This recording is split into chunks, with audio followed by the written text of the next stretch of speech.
Et en fait, il y a quelqu'un qui m'a dit, tu sais, tel joueur là, meilleur joueur du monde, lui, ben, il s'est fait 2 fois les croisés. Et aujourd'hui, il joue et c'est un des meilleurs joueurs du monde. Performe. Je me suis dit, bah, alors si lui, il l'a fait 2 fois, moi aussi, je peux le faire.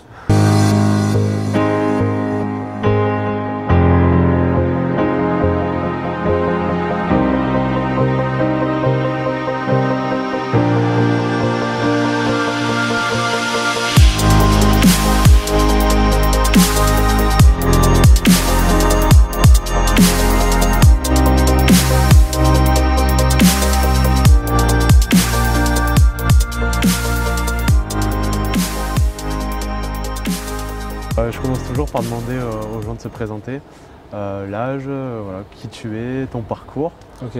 voilà, ce que tu aimes faire, même si c'est hors handball. Ok, d'accord. Bah, Mathieu Gréby, je suis handballeur professionnel, donc j'ai 28 ans et je suis à Montpellier depuis 2008. Je suis arrivé en 2008 pour intégrer le centre de formation de Montpellier. Donc, je suis arrivé l'année du bac. J'ai passé mon bac ici et ensuite j'ai fait 4 ans de centre de formation. Ensuite j'ai signé pro, donc en 2012, ma première année pro, jusqu'à maintenant. Voilà, Okay. à peu près. Ça m'arrive aussi d'être sélectionné avec l'équipe de France, auquel j'ai participé avec cette équipe au Mondial 2015, à l'Euro 2014 et au JO en 2016. Ok. Ah ouais, ça j'y reviendrai tout à l'heure. Pas de souci. Du coup, en fait, j'ai une première question en termes de performance. Finalement, être professionnel, ben, il y a très peu de gens qui y accèdent. Pour toi, c'est quoi qui fait la différence et qui fait que ben, toi, tu deviens pro et pas quelqu'un d'autre? Quelqu'un d'autre auquel tu as pu jouer pendant les équipes de jeunes, mais qui fait que toi, tu deviens pro et pas quelqu'un d'autre? Bah, y a plusieurs facteurs. Bien sûr, il y a le talent au départ. Donc, quand on est jeune, il y a des joueurs qui vont avoir ce talent ou la maîtrise technique un peu plus développée que les autres très tôt. Et sinon, l'autre profil aussi qui peut être recherché, c'est des profils physiques, donc des joueurs plus grands, très tôt ou plus costauds. Et après, ce qui fait la différence, ça va être le travail. C'est le travail qui fait énormément de différence. Bien sûr, il y a un facteur après de chance, parce qu'il faut être repéré. Après, en général, maintenant, c'est plutôt bien développé. Il y a quand même pas mal de structures de formation. Donc en général, on est tout début jeune, il y a des sélections régionales ou voilà. Et ensuite, après, on peut intégrer le pôle espoir. Donc c'est pendant le lycée, ça c'est pendant la période du lycée ou à la fin du collège. Et à la suite de ça, on intègre, ça c'est en général le chemin classique, on intègre un centre de formation. Donc là c'est un club qui à ce moment-là investit dans un joueur dans lequel il pense pouvoir former pour devenir pro au club ou dans un autre club si jamais il n'y a pas la place ici. Et effectivement, c'est énormément de travail parce qu'il y a énormément de joueurs qui ont du talent. Et il y a une part de chance parce qu'il peut y avoir les blessures, il peut y avoir l'endroit où on est qui n'est pas forcément le bon. Comme j'ai dit, il peut y avoir des endroits où, comme il y a beaucoup de joueurs, il y en a un qui est meilleur que l'autre et du coup l'autre est moins en réussite ou moins visible. Donc ça se joue à des détails, mais c'est principalement le travail. Un joueur qui a au départ du talent et qui est bien encadré et qui travaille énormément va réussir à devenir professionnel. Alors dans quel club, je ne sais pas, à quel niveau exactement, je ne sais pas.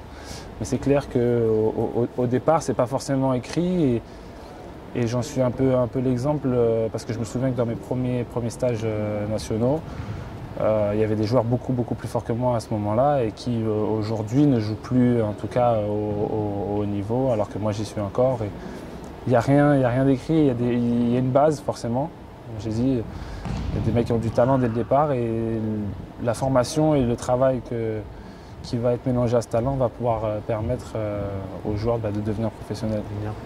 Et justement, quand tu dis travail, est-ce qu'il y a une grosse part de mental pour arriver à avoir cette envie de travailler fort en fait? Bien sûr. Et le centre de formation, c'est une grosse étape pour ça. J'ai énormément évolué en arrivant ici. Il y a plusieurs axes de travail. Il y a forcément la technique, la tactique et le travail physique. Parce qu'on arrive, on est jeune et il faut vraiment développer notre corps pour pouvoir évoluer avec des adversaires qui sont des fois très costauds, plus costauds que nous. Il faut être capable aussi au niveau d'enchaîner les performances et essayer de les enchaîner au plus haut niveau. Donc forcément il y a le travail physique et le travail mental parce que effectivement la carrière d'un sportif de haut niveau, mais comme dans beaucoup de carrières professionnelles je pense, elle est faite de haut et de bas et la capacité d'un joueur professionnel à être capable de rester le plus haut possible, le plus longtemps possible, ou en tout cas dans un moment difficile à rebondir pour revenir au plus haut niveau, c'est ce qui peut être vraiment voilà, la force qui va le démarquer des autres. Et dans le sport et dans le métier qu'on fait, qui est très sollicitant physiquement, mais émotionnellement aussi, c'est important forcément d'avoir un bon mental. Et justement, par exemple, là tu l'évoques quand tu gagnes, enfin, il y a la difficulté, mais il y a aussi quand tu gagnes finalement. Tu as dit que tu avais participé aux mondiaux, aux championnats d'Europe, tu as été champion du monde du coup avec l'équipe de France, champion d'Europe, vice-champion olympique si je ne me trompe pas. Quand tu atteins des niveaux comme ça, finalement peut-être même plus haut que ce que tu t'es fixé plus jeune, comment tu arrives à encore toujours plus créer de la motivation alors que tu as déjà gagné finalement? Ouais, c'est ça, parce qu'en fait on travaille finalement énormément, tous, et cet instant où tu gagnes, il est tellement extraordinaire et émotionnellement et vraiment tellement fort, mais aussi très court. Ouais. On gagne, quand on gagne une compétition comme ça se passe au mois de janvier pour nous, le handball. Et tous les ans, il y a une compétition, soit c'est le mondial, soit c'est l'Euro, donc ça s'enchaîne. Et dès que la compétition est finie, on est content, mais on revient dans notre club et la saison elle reprend. Et donc c'est des moments très forts et finalement très courts et qui demandent énormément de travail. Et quand on y a goûté, quand on n'y a pas goûté, on en rêve. Et une fois qu'on y a goûté, on a envie de l'avoir tout le temps en fait. On a envie de connaître ça tout le temps parce que en général, si on fait ce métier, c'est qu'on est des compétiteurs, on aime gagner, on déteste perdre. Et il n'y a rien de plus satisfaisant que de gagner une compétition, une grande compétition au plus haut niveau. Donc en fait, c'est le fait de gagner qui te déclenche l'envie qui recrée la motivation finalement. Bien sûr. Ouais. C'est comme si je vais dans un resto et je goûte un plat extraordinaire et la prochaine fois que je vais, je peux essayer autre chose, mais je vais avoir envie de regoûter à ça parce que ça m'a vraiment plu. Et c'est un peu cette sensation aussi, voilà, quand je dis, c'est un moment tellement fort qu'on partage avec des personnes avec qui on a énormément travaillé, souffert.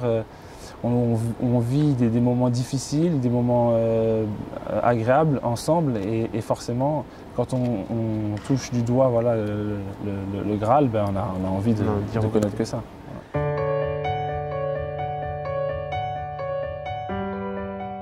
Et bon, du coup, on en a parlé un petit peu hors caméra, mais tu as traversé une période difficile.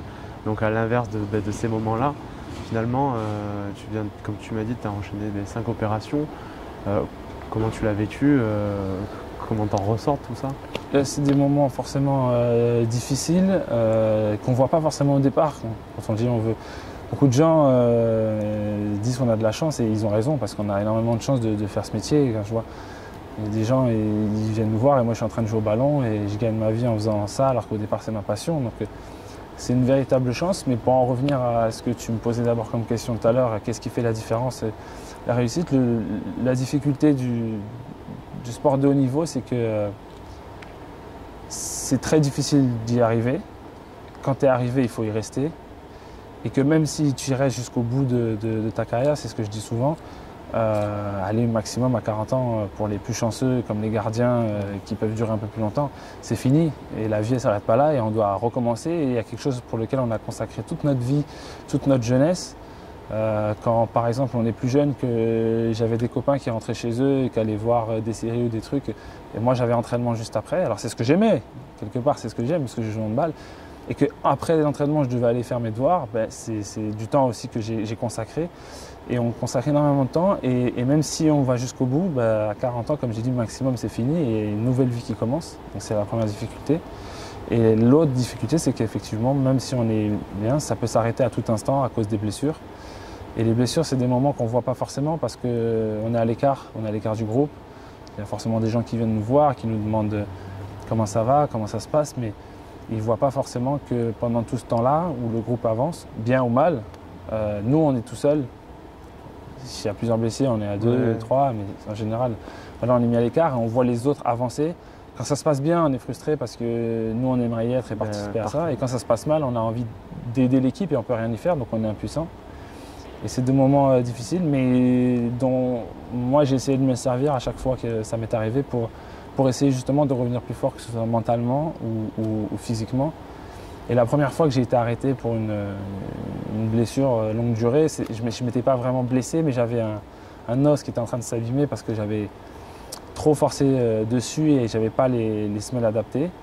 Et c'était une blessure qui nécessitait du repos en termes de décharge, en termes de course et de saut.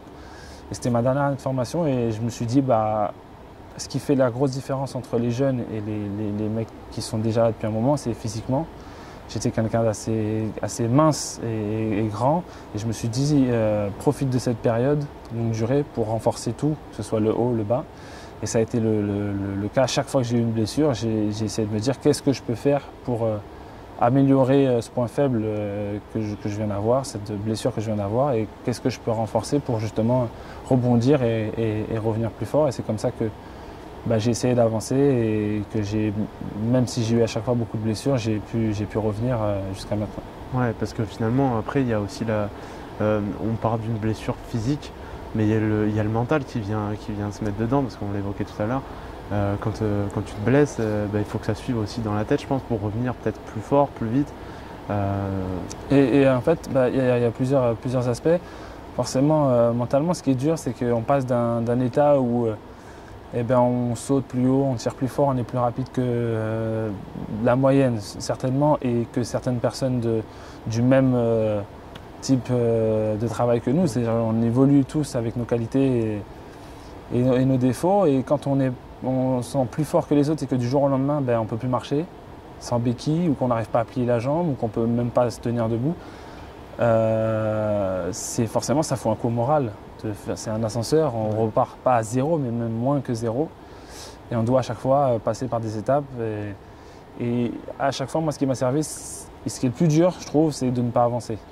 C'est surtout sur les longues blessures, où forcément il y a un protocole, il y a une rééducation, il y a une opération pour les blessures les plus graves, un certain temps de cicatrisation, d'immobilisation, et puis après petit à petit, selon la blessure, on va progresser, on va se remettre à marcher, puis on va se remettre à faire un peu de muscu, puis il y a de la course, puis des sauts, puis du handball. Et le fait à chaque fois de gratter et d'avancer, ça booste, ça donne la motivation. Donc c'est les paliers en fait qui sont super importants pour progresser, de se les fixer peut-être en avant.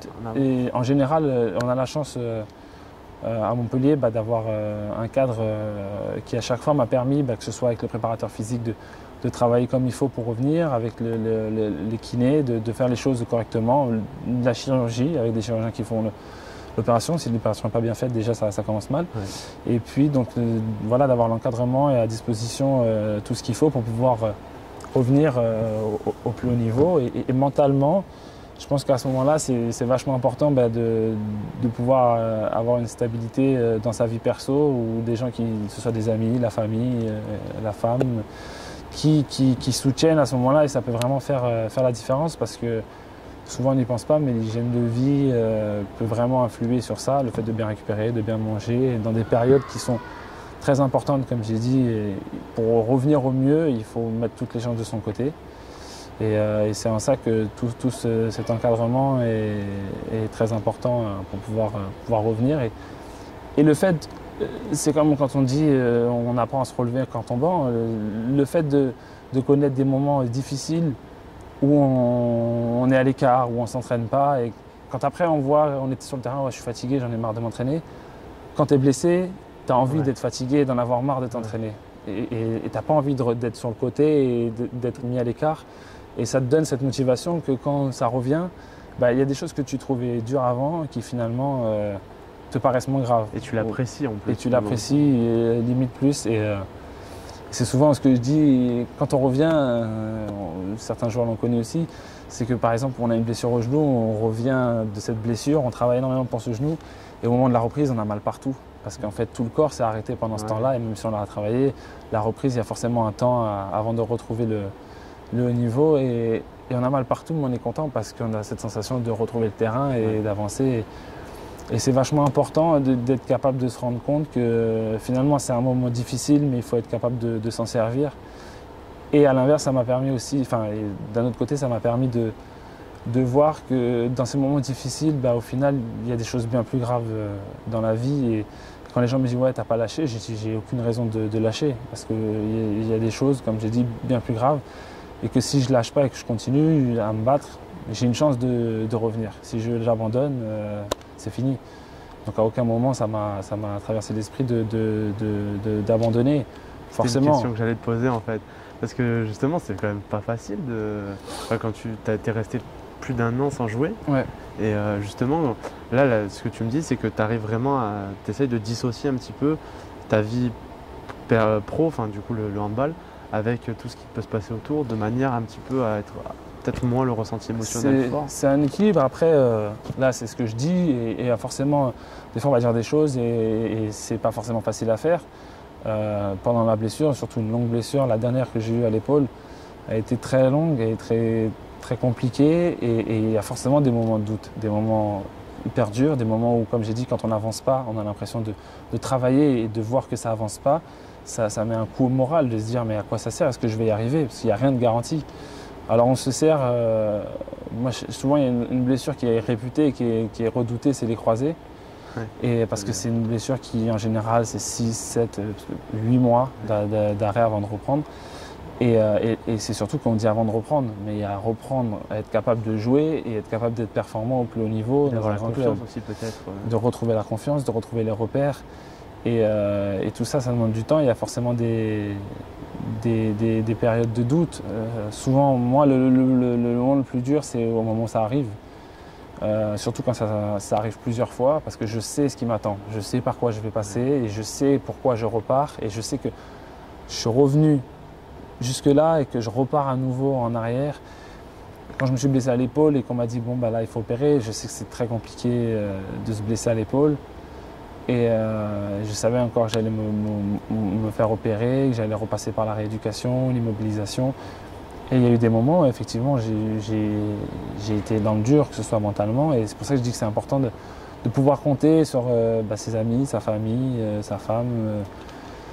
Et le fait d'avoir quelque chose qui te pousse ou te fait penser à autre chose. Et quand je viens ici, je me donne à fond. Et puis quand je rentre chez moi, je m'en pose et j'essaie de voir les bons côtés de ce que je peux avoir. Quand on est blessé, par exemple, on n'est pas en voyage à droite à gauche, on est avec sa famille, et bien c'est justement de profiter de ce moment-là pour voir sa famille et c'est de se donner de la force parce que pendant cette période-là, surtout quand on est seul, effectivement, on est à l'écart. Et moi, l'année où je me suis blessé à l'épaule, c'est l'année où l'équipe fait un carton plein. L'équipe des champions. Elle cartonne et elle fait une super saison. Elle est à ça d'être championne de France et elle gagne la Ligue des Champions. Et pendant ce temps-là, moi, je suis en train de galérer et d'essayer de retrouver ce terrain et cette équipe. Et c'est pas toujours facile d'y arriver. Et forcément, il y a des moments, comme j'ai dit, de doute. Et finalement, est-ce que... alors j'ai 2 questions, c'est deux en une. Est-ce que le fait d'en avoir plusieurs, finalement, ça te donne pas plus de facilité, mais quelque part une force qui est plus forte pour les étapes d'après? Et finalement, est-ce que tu n'apprends pas plus dans ces moments de difficulté que dans la réussite? Si personnellement je pouvais éviter de me blesser, Bien sûr. On n'a pas c'est envie toujours d'y aller. mieux, c'est toujours mieux, c'est sûr. Mais une blessure, ouais, comme j'ai dit, on en avait parlé avec mon entraîneur de centre à l'époque. Quand tu veux prendre physiquement, comme j'ai dit, quand tu es jeune, il faut faire énormément de muscu et la muscu, on n'a pas forcément le temps de le faire quand on est professionnel parce que les matchs, c'est tous les 3 jours. Et donc c'est surtout pendant cette période de centre de formation où on est jeune en plus, donc on peut travailler plus, on a moins de matchs, sauf si on se retrouve à doubler. Et donc la possibilité pour effectivement se développer physiquement, c'est la blessure. Et c'est pour ça que ça a été ma première réaction quand j'ai eu ce problème au pied. Au final, je ne souffrais pas, mais j'avais besoin de m'arrêter. Je me suis dit pendant cette période d'arrêt, je vais tout faire pour devenir une machine. Et avec le préparateur physique, et j'ai pris, je suis arrivé à Montpellier, je devais faire 80 kg. Aujourd'hui, j'en fais 98. Et j'ai pas beaucoup de gras, donc c'est parce qu'on a énormément bossé pour développer et ça sert. Après, tous les joueurs sont différents, selon les postes, on en a plus ou moins besoin. Mais ça sert forcément de travailler pendant ces moments-là. Et le fait d'en avoir plusieurs, effectivement, c'est comme j'ai dit, c'est qu'il y a des moments où je sais par quoi je vais passer. Donc je sais que ça va être long au début, que je vais être immobilisé, qu'il y a d'abord cette étape d'opération. Et c'est souvent le plus dur, c'est au début. C'est de savoir, je dis bon voilà, ça y est, c'est fini, ça arrête, je vais repartir pour 3 mois, donc ça sert à rien de t'emballer, peut-être de croire. Des fois c'est l'espoir aussi qui peut faire mal. C'est-à-dire qu'on se blesse, on dit non ça va et tout, ça va aller et tout, c'est bon, j'ai pas si mal que ça va aller. Et puis l'examen tombe et puis ah non en fait t'es blessé, il faut t'opérer et tu en as pour au moins 3-4 mois et là ça fait mal. Parce que tu as voulu être positif, tu as voulu y croire et ça n'a pas suffi, tu vas quand même devoir y passer et te faire opérer. Et en fait moi ce que je me suis dit c'est qu'à chaque fois que je me faisais opérer, jusqu'à l'opération je ruminais, c'est dur. Une fois que l'opération elle est faite, elle est bien faite, c'est parti. C'est le top départ de la durée dans laquelle je vais avoir du temps pour pouvoir revenir. Mon objectif, on m'a dit c'est 3 mois, je vais essayer de revenir à 3 mois le plus en forme possible. Pas forcément plus tôt, parce que des fois c'est le risque, on veut reprendre trop vite et on n'est pas prêt. Mais en tout cas de me dire que quand on sera à 3 mois, je serai au top. Okay. Si je peux l'être avant, je le serai avant. Mais essayer que pendant tout ce temps-là, faire tout ce qu'on me demande le mieux possible pour revenir le plus en forme possible. Et est-ce que c'est justement important d'avoir tout le temps avoir un objectif en tête pour performer? Est-ce que c'est comme ça que tu fonctionnes Bien sûr. Après, il y a différents types d'objectifs. Des fois, ça sert à rien de se mettre des objectifs trop hauts et justement, c'est de mettre étape par étape parce que d'une étape à l'autre, ça peut vite se passer ou pas. Je prends l'exemple, il y a une blessure, on m'a dit tout simplement, c'était 3 mois, parce que dans les 3 mois, il y a 1 mois et demi d'immobilisation. Donc ça, c'est le temps que ça cicatrise, et c'est pareil pour tout le monde. Tu peux être grand, costaud, petit, ça ne change rien, c'est pareil pour tout le monde. Donc ça, tu sais que tu ne pourras pas le changer. Tu prends les 1 mois et demi, et à partir de ces 1 mois et demi, il y a ton corps, il peut réagir de différentes manières. Moi, c'était essayer de retrouver d'abord la mobilité, parce que quand on est immobilisé, le corps s'enraidit forcément, on perd du muscle, et c'est ensuite la capacité à retrouver ce muscle et à retrouver de la mobilité. Et ça, en fonction de ton corps de nature et du travail que tu vas faire, ça peut aller plus ou moins vite. Et c'est pour ça que des fois, il ne faut pas griller les étapes et se dire mon premier objectif, c'est de retrouver du muscle. Allez, on travaille bien pour retrouver du muscle. Mais sans non plus... Comme souvent quand on fait un muscu, il y a des périodes de récupération et la récupération fait partie aussi du travail parce que si on ne récupère pas et qu'on travaille trop, des fois ça ne va pas être aussi efficace que justement si on a cette courte période de récupération qui permet au corps de maximiser ses chances de bien travailler. Et c'est un tout et le fait de se fixer des objectifs, comme j'ai dit, il y a une étape, après c'est la marche, après la marche c'est de retrouver du muscle, après c'est la course. Et à chaque fois que tu avances et que tu sens que tu progresses, ça te réconforte et ça te motive à avancer encore plus pour revenir parce que tu te rapproches de l'objectif final. Donc en fait, juste pour valider, si je comprends bien, si tu devais donner un conseil pour performer à quelqu'un, ça serait de découper au maximum en fait, son objectif finalement final, de manière à le rendre beaucoup plus accessible par étapes. Après, chacun a sa façon de fonctionner. Par exemple, il y a des joueurs qui ont besoin d'énormément s'entraîner, d'autres moins. Il y en a qui aiment énormément le travail physique, se sentir fort, Il y en a au contraire, ils préfèrent le ballon, ils préfèrent travailler la tactique, la technique.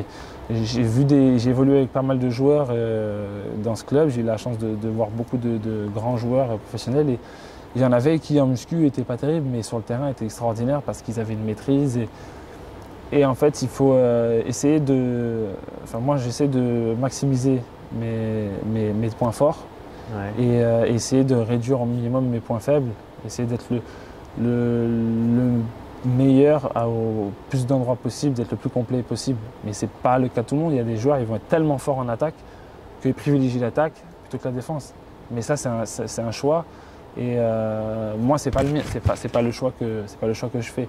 Et chacun a sa manière d'aborder, mais je pense qu'effectivement, ça, je parle de la blessure. On me dit, ok, c'est 3 mois. Je ne vais pas être là tous les jours en me disant, allez, il me reste 1 jour de moins. C'est comme ça que je le vois. On m'a dit, là, pendant 2 semaines, on travaille ça. Il faut qu'au bout de ces 2 semaines, je sente que j'ai bien travaillé et que j'ai progressé. Et quand j'arrive à la fin de ces 2 semaines, je vois le résultat du travail. Ok, c'est quoi l'étape d'après? C'est la course. On fait la course, il n'y a pas de douleur. Ok, c'est de courir de plus en plus vite, de plus en plus longtemps. Et effectivement, pas forcément voir trop loin, trop tôt et se concentrer petit à petit. Et c'est un peu la phrase bateau que tout le monde répète dans les interviews et dont on peut se moquer parfois du sportif quand il dit on prend les matchs les uns après les autres. Parce qu'au final, c'est vrai, on a tellement de matchs dans l'année, tellement d'objectifs différents. Là, il y a des gens qui viennent nous poser la question avant un championnat d'Europe, oui, est-ce que vous êtes déjà à la tête au JO? Ben non, pas vraiment, parce que c'est loin. En même temps, forcément, tu y penses parce qu'il y a un rapport. Ouais, de performance. Comme quand tu es en club, il y a un rapport. Si tu es bon en club, tu vas aller en sélection ou tu vas être pris, tu auras la chance d'être pris. Mais c'est pas en pensant à ça que tu vas forcément une performance. C'est parce que tu es concentré à fond dans ce que tu fais là, maintenant, que tu vas pouvoir faire quelque chose après. Ça, c'est un peu top, ça. ouais, Voilà. comme idée. C'est Voilà. le truc d'être vraiment focus sur ce que tu sur fais. ce que tu es en train de faire. Ouais, pour performer. Ok, Voilà. top.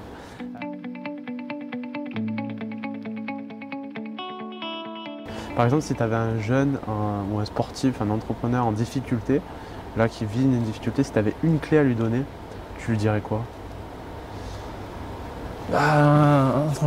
Entrepreneuriat, mais ça dépend pareil du milieu, mais moi je pars du principe que le travail ça paye, que forcément on a tous des moments où c'est difficile, mais que si tu donnes les moyens et que tu travailles, ça va forcément payer à un moment donné.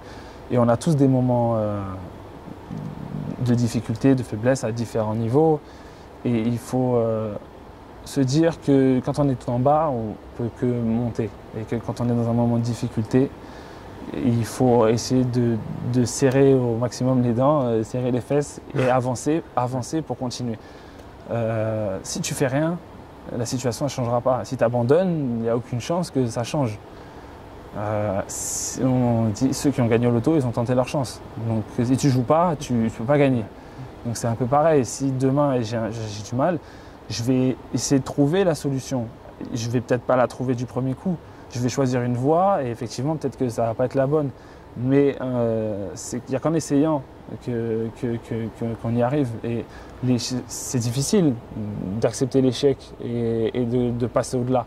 Mais comme j'ai dit, c'est en essayant ou en travaillant ou en continuant d'avancer que tu vas réussir à trouver la solution. Donc je dirais de continuer à se battre et de chercher la solution pour pouvoir avancer. Finalement, on dit échec, mais je pense que le vrai échec, c'est quand tu n'as rien fait. Voilà, quand tu n'as rien tenté. Ouais. Tu n'as rien tenté, forcément. Si demain, je ne sais plus avec qui j'en discutais il n'y a pas longtemps, un mec qui est célibataire, il va voir une fille, il essaie de lui parler et finalement, il n'arrive pas à avoir son numéro ou rendez-vous. Bon, il a essayé, il n'a pas réussi. S'il n'était pas allé la voir et qu'il était resté là, il n'aurait pas eu son numéro non plus. Ouais. Mais sauf qu'en essayant, peut-être que la fois d'après, quand il va aller parler à une autre, il aura déjà cette expérience-là. Et donc souvent, les gens qui ont eu des échecs, c'est pour ça, comme on l'a dit tout à l'heure, le fait d'avoir déjà eu des blessures va me donner un certain avantage ou une expérience si je vais réussir à l'utiliser comme point fort. Ouais. Et quand j'ai été blessé et que la deuxième fois que j'étais blessé, je dis « tu as déjà été blessé, tu sais ce que c'est ?» Le fait d'avoir été blessé et d'être revenu, ok, j'ai déjà réussi à le faire une fois, pourquoi je ne pourrais pas le faire une deuxième fois? La remarque que je me suis faite là quand je parlais des croisés tout à l'heure, la première chose, c'est une blessure qui est assez redoutée parce qu'elle est longue. Et bizarrement, c'est peut-être celle qui m'a le moins inquiété parce que dans la seconde où j'ai eu ça, j'étais dégoûté forcément, j'étais au fond, je me suis dit bon c'est parti pour un moment. Et en fait, il y a quelqu'un qui m'a dit, tu sais, tel joueur là, meilleur joueur du monde lui, il s'est fait 2 fois les croisés. Et aujourd'hui, il joue et c'est un des meilleurs joueurs du monde. Il performe. Je me suis dit, alors si lui, il l'a fait 2 fois, moi aussi, je peux le faire. Et c'est le fait de voir ça comme ça, ça m'a motivé à me dire, si lui l'a fait, je vais tout faire pour essayer de le réussir moi aussi. Ça peut être une bonne clé aussi d'aller s'inspirer, de se demander, il m'arrive ça, mais et souvent, c'est forcément arrivé à quelqu'un. C'est ce qu'on fait et la première chose qu'on fait en général, c'est que quand on a des blessures, c'est d'aller questionner des joueurs, d'autres personnes qui ont eu cette expérience et qui ont connu ça et qui vont pouvoir t'apprendre comment ils ont vécu ce moment et comment ils ont pu s'en sortir et comment ils en sont aujourd'hui, comment ils le vivent. Avant de me faire opérer de l'épaule, je n'étais pas obligé de le faire. Mais j'ai parlé avec d'autres joueurs qui l'ont vécu et ils m'ont conseillé de le faire. Et le fait d'avoir plusieurs personnes qui ont vécu la même chose, qui vont dans le même sens et qui me conseillent, ça m'a permis d'être sûr de moi dans ma prise de décision. Et en tout cas, on n'est pas toujours sûr à 100%, mais d'être plus rassuré dans la direction dans laquelle j'allais. Et c'est se servir voilà, de ces expériences et de cet échec, si on est dans un moment d'échec ou dans ce moment de difficulté, pour essayer de rebondir. Et c'est pour ça que je disais que ce n'est pas toujours facile à faire et que ça ne se fait pas toujours comme ça. Il y a des blessures qui vont assez vite, et il y a des blessures qui prennent plus de temps, et il y a des problèmes dans la vie qui sont plus courts que d'autres. Et le fait de réussir à continuer à avancer va te permettre forcément d'y arriver à un moment. À quel niveau, je ne sais pas, mais tu vas réussir à être mieux que dans l'état dans lequel tu es là. Et c'est encore une fois pour ça que je dis que l'encadrement et le fait d'avoir des gens sur qui compter peut vachement aider à avancer. Par contre, il faut bien s'entourer du coup. C'est ça, exactement, forcément. Ok. J'aime bien demander, là, parce qu'on va arriver sur la fin, j'aime bien demander 3 valeurs qui sont importantes pour toi, soit dans la vie, soit sur le terrain, les 3 valeurs qui sont super importantes pour toi. C'est difficile d'en donner, d'en donner 3. Plus si tu veux. Mais ouais. On en a eu quelques-unes, on a eu ces discussions au début de l'équipe, mais c'est forcément le travail, l'engagement, comme je dis depuis le début. Si tu ne travailles pas, tu ne peux pas avoir de résultats. Alors il faut être le plus chanceux du monde, mais même un mec le mec qui a le plus gros talent du monde, il va peut-être réussir sans travail, mais s'il travaille, il sera encore plus fort, même s'il a déjà ce talent. Et alors que quelqu'un qui a moins de talent que lui va énormément travailler, va pouvoir atteindre un objectif élevé. Mais si tu ne travailles pas, tu minimises tes chances d'avoir des résultats. Donc forcément, il y a le travail et l'engagement. Après, nous, on a dit l'esprit d'équipe. Ça enveloppe beaucoup de choses, mais c'est la solidarité, c'est être capable de fonctionner avec. On est dans un sport d'équipe. Donc c'est pas tout le monde qui a cette même situation, mais nous, on a un objectif commun, c'est de gagner. Mais pour y arriver, on est obligé d'y arriver tous ensemble. Donc on a besoin de se soutenir les uns les autres. Encore une fois, comme je disais tout à l'heure, dans un moment difficile, le fait d'avoir quelqu'un qui te soutienne, quand on est dans un groupe, on travaille, ça ne peut pas fonctionner s'il y en a un qui travaille et que l'autre ne travaille pas. Mais le fait qu'on travaille tous ensemble dans la même direction va permettre d'y arriver. Et quand il y en a un qui avance moins que l'autre, le fait que l'autre avance et l'autre avance peut tirer celui qui a un peu plus de mal à avancer. C'est cette façon d'être solidaire et d'avancer ensemble. Et il y a deux choses qui s'associent pour moi, c'est l'ambition et l'humilité aussi. Parce que, comme on a dit tout à l'heure, il faut se fixer des objectifs. Mais il faut être capable d'être humble et de se dire qu'on peut toujours faire mieux. Moi, je pars du principe que même quand j'ai fait un bon match, je vais essayer de voir qu'est-ce que je peux améliorer pour être encore meilleur. Et pour continuer d'avancer et de progresser, parce que tous les autres joueurs travaillent. Et quand toi, tu as gagné, les autres ont fini de jouer avant toi et ils sont déjà en train de retourner travailler et d'essayer de s'améliorer pour pouvoir gagner la prochaine fois. Donc c'est être capable de rester humble. Et encore une fois, on fait du sport et on a de la chance de faire ça. Il y a des gens qui font des choses extraordinaires, qui sauvent des vies. Et nous, on a la chance de vivre de notre passion. Donc on essaye, avec ce qu'on fait, le travail qu'on fait, de faire plaisir aux gens, par exemple, et voilà, de continuer d'avancer comme ça. Ok, super. Est-ce que tu as en stock une citation ou une phrase, un proverbe ou un mot que quelqu'un t'a dit qui t'a particulièrement marqué? J'en ai plusieurs, mais après c'est des trucs un peu bateaux. Il y a un autre mot que je voulais donner, très important, et je l'ai un peu dit à la fin, c'est le plaisir en fait. Ouais, j'ai failli l'aborder avec toi parce que quand tu dis donner du plaisir… C'est là où je voulais en venir, j'ai pas terminé, mais c'est le plaisir. Au départ, moi je fais du handball parce que ça me plaît, parce que j'aime le sport, parce que j'ai baigné là-dedans quand j'étais petit. Et je suis allé vers le handball, alors que c'est pas ce sport-là que je voulais faire au départ, mais parce que ce qui me faisait plaisir, c'était de faire une activité que j'aime avec mes amis, avec mes potes. Et c'est comme ça que j'ai continué. Et après, l'esprit de compétition, le fait de vouloir performer m'a poussé à aller dans cette voie pour performer au plus haut niveau et gagner parce que j'aimais ça. Au départ, c'était du plaisir. Et si on est capable, peu importe l'activité qu'on fait, et moi j'y pense déjà maintenant, que ce soit la reconversion, une des choses qui me travaille le plus, c'est être capable de trouver un métier dans lequel, même quand c'est dur ou quand ça ne va pas, tu aimes tellement ça que tu vas prendre du plaisir à continuer d'avancer. Par exemple, il y a des jours où j'ai mal partout, où je suis fatigué, où je suis crevé, où je n'ai pas bien dormi, ou dans ma vie perso ça va peut-être pas aller et j'arrive à l'entraînement et j'ai pas envie. Parce que je suis pas chaud, parce que je suis froid. Et une fois que je suis chaud, que je suis dedans l'entraînement, je peux m'entraîner 2 heures. Et j'aimerais trouver, dans ma vie, pour moi, tu as trouvé ce pourquoi tu étais fait quand tu arrives à trouver quelque chose, même quand tu n'en as pas envie, tu arrives quand même à te motiver, à prendre du plaisir, à faire ce que tu fais. Et à réussir là-dedans, parce que même quand ça ne va pas, tu continues de pousser et de faire ce que tu aimes. Ah, c'est super intéressant parce que tu vois, je vais intervenir à l'école de la deuxième chance à Montpellier, c'est des jeunes qui sont en difficulté. Et en fait, le programme que je fais, c'est justement pour les aider à trouver des projets qui les inspirent suffisamment pour qu'en fait, peu importe ce qui leur arrive, tu y vas en fait. Tu as envie d'y aller, mais ça, tu le sens, c'est intérieur, je trouve. Quand tu as trouvé vraiment ce qui t'inspire, je trouve que tu es prêt à faire des grandes choses en fait. Finalement. Enfin, en tout cas, quand tu as trouvé quelque chose qui te plaît, tu vas forcément accepter plus facilement de contraintes. Être résilient en plus. Pour avancer. Ouais. Tu vas accepter plus de charges de travail, comme je disais, pour avoir ce résultat parce que tu aimes ce que tu es en train de faire. Et c'est vachement important parce qu'un travail va se transformer en quelque chose de moins contraignant. Ouais. Et souvent, le travail, c'est contraignant. On s'impose quelque chose qui est fatigant, et qui physiquement, mentalement, peu importe le métier qu'on fait, qui peut être répétitif, pour pouvoir gagner sa vie et prendre soin de sa famille et tout ça. Et cette partie-là, qui est censée être la partie compliquée et désagréable pour pouvoir vivre agréablement, si on arrive à rendre cette partie-là aussi agréable, ou en tout cas le moins contraignante possible, on a tout gagné. Enfin, on arrive à être heureux. Ouais. Voilà. Si quand tu viens, ce que tu fais le plus dans ta journée, ça te fait du bien ou tu prends du plaisir, forcément ta vie déjà elle est vachement plus agréable à vivre. Et en plus tu le rayonnes sur les autres. Voilà, c'est ça. Okay.